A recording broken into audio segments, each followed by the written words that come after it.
बक्की बाळा तुझा बाकीचे दारू प्यायला लागलाय. मम्मी पप्पा जर असंच दारू प्यायला लागलं तर आपलं घर दार रान सगळं ऐकणार काय? होय बाळा सगळं ऐकणार. मग आपण एक काम करूया, त्यांनी कायच्या आधी आपणच ऐकूया. बाई तुझा नवरा किती दारू प्यायला लागलाय, जरा समजाव त्याला.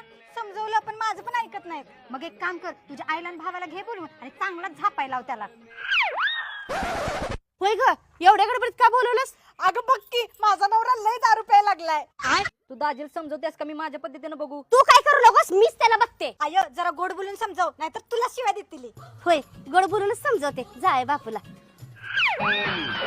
अहो जाय बापू, आम्ही काय तुम्हाला दारू प्यायला नाही म्हणत नाही. खरं काय सासूबाई? अहो पण तुम्हाला माहित आहे का, दारूचा एक घोट पिल्यावर आयुष्यातली 5 मिनिटं कमी होत्यात. काय सांगताय? होय, आणि एकदा हसल्यावर आयुष्यातली 10 मिनिटं वाढतात. आई शपथ, सासूबाई तुमच्या रूपात देव आला आणि माझं डोळं उघडलं. उघडलं नव्ह का?